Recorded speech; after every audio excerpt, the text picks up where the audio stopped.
देखिए दोस्तों, लूसेंट के सीरीज में हम आज वेद के बारे में जानेंगे। ऑल कॉम्पिटिटिव एग्जाम में इसे पूछा जाता है।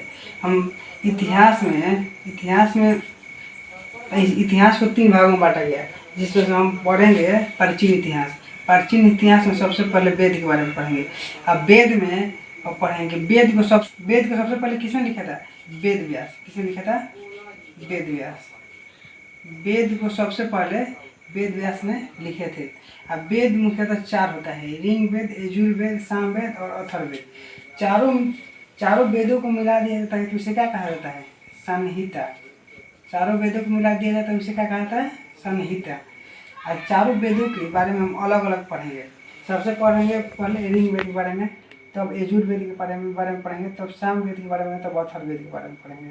यहाँ पर देखेंगे कि फर्स्ट नंबर यजुर्वेद,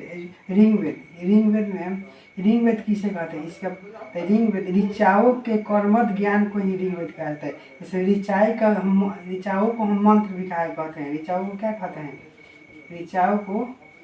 ऋचाई या मंत्र दोनों एक ही होता है। तो ऋचाई के कर्मठ ज्ञान को ही ऋग्वेद कहते हैं। ऋग्वेद मंडल कुल 10 होता है, उसमें सूक्तों की संख्या 1028 होती है। ऋचाएँ 10,462 होते हैं। इन्हीं ऋचाओं के कर्मठ ज्ञान को ही ऋग्वेद कहते हैं। ऋग्वेद के पढ़ने वालों को क्या कहा जाता है? ऋग्वेद के पढ़ने वालों को, जो ऋग्वेद को पढ़ता है उसे होत्री कहते हैं। ऋग्वेद के 3रे मंडल में किसका उल्लेख है? सूर्य देवता है ना, जो सावित्री मंत्र को समर्पित करते हुए इनका उल्लेख है। ऋग्वेद के 9वें मंडल में देवता सोम का उल्लेख है। यहाँ पर देखें कि ऋग्वेद में किसके बारे में बताया गया है? ऋग्वेद में आर्यों के राजनीतिक प्रणाली और इतिहास तथा ईश्वर की महिमा के बारे में किसमें चर्चा किया गया है? ऋग्वेद में किया गया है। ऋग्वेद में अध्ययनाय का संबंध किससे है? गाय का है। पूछेगा ऋग्वेद में अध्ययनाय का संबंध किससे है? गाय से। इस सवाल पूछता है। इसके बाद हम पढ़ेंगे यजुर्वेद को पढ़ने वाले को क्या कहा जाता है? अर्धयायु कहा जाता है। अर्धयायु किसे कहता है? यजुर्वेद को पढ़ने वालों को।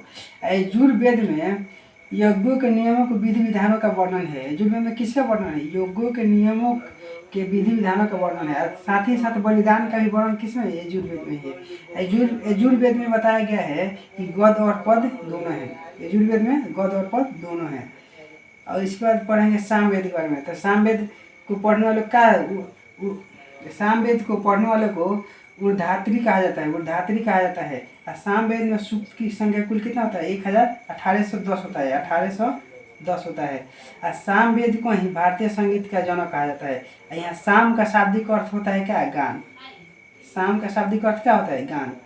इसके बाद हम पढ़ेंगे, देखेंगे यहाँ पर यजुर्वेद और सामवेद में दोनों में क्या है? इतिहास के बारे में कोई भी चर्चा नहीं किया गया है। इतिहास के बारे में कोई भी चर्चा किसमें नहीं किया जाए? यजुर्वेद और सामवेद में नहीं किया गया, ये याद रखिएगा। अब इसके बाद पढ़ेंगे अथर्ववेद।